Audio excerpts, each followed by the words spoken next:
Hi guys. അപ്പോൾ ഇന്ന് വന്നിട്ടുള്ളത് നമ്മുടെ കുടുംബക്ഷേത്രത്തിൻ്റെ 2025 മഹോത്സവത്തിൻ്റെ ചെറിയൊരു വീഡിയോ ആയിട്ടാണ്.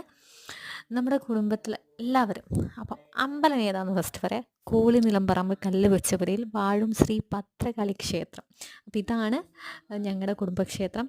അപ്പം ഞങ്ങളുടെ കുടുംബത്തിലെ എല്ലാവരും ഒരുമിച്ച് കാണുക കല്യാണത്തിനോ ഹൗസ് വാമിങ്ങിനോ ഒന്നുമല്ല, ഈ ഒരു ശിവരാത്രി മഹോത്സവത്തിനാണ് ഞങ്ങളുടെ എല്ലാ കുടുംബങ്ങളും ഒന്നിക്കുന്ന ഒരു ദിവസങ്ങൾ വരുന്നത്. ഒരു 7 ദിവസം ആണ് ഞങ്ങളുടെ ഒരു ഉത്സവം ഉണ്ടാവുക. ഫസ്റ്റ് ഡേ കൊടിയേറ്റം കഴിഞ്ഞാൽ പിന്നെ വരുന്ന 7 ദിവസങ്ങളായിട്ട് ശിവരാത്രിയുടെ ഒരു 7 ദിവസം മുന്നെയാണ് കൊടിയേറ്റം ഉണ്ടാവുക.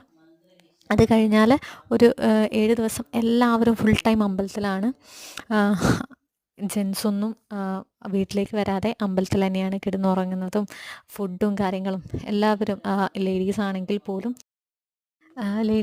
പോലും എല്ലാവരും അമ്പലത്തിലാണ് ഉണ്ടാവാറ്. പക്ഷെ ഉറങ്ങുന്നത് അവിടെയല്ല, വീടുകളിലാണ്. പക്ഷെ അവർ രാവിലെ പുലർച്ചെ തന്നെ അമ്പലത്തിൽ പോയിട്ട് അടിച്ചു വാരുന്നു, അവിടുത്തെ ഫുഡ് ഉണ്ടാക്കുന്നു, ബാക്കിയുള്ള എല്ലാ കാര്യങ്ങളും നോക്കുന്നു. അതിൻ്റെ കൂടെ നമ്മൾ പ്രാർത്ഥിക്കുന്നു, അവിടെ പൂജയ്ക്കുള്ള ആ ഒരു കാര്യങ്ങൾ നമ്മൾ പങ്കെടുക്കുന്നു. അങ്ങനെ ആ ഒരു ഉത്സവം എന്ന് പറയുന്നത് വലിയൊരു ആഘോഷമാണ്. ഒരു 7 ദിവസം മറക്കാൻ പറ്റാത്ത ഒന്നാണ്. എല്ലാ വർഷവും ഒരു ശിവരാത്രി വരാൻ വേണ്ടി കട്ട വെയിറ്റിങ്ങിലാണ് എല്ലാവരും ഉണ്ടാവുക. അപ്പം അത് നല്ല രീതിയിൽ നമ്മൾ കൊണ്ടാടുന്ന ഒരു 7 ദിവസമാണത്. എല്ലാവരും ഭക്തിയോടുകൂടി നോൽമ്പെടുത്ത് ആ ഒരു ശിവരാത്രീൻ്റെ അന്ന് താലപ്പൊലിയും കാര്യങ്ങളൊക്കെ ഉണ്ടാവാറുണ്ട്.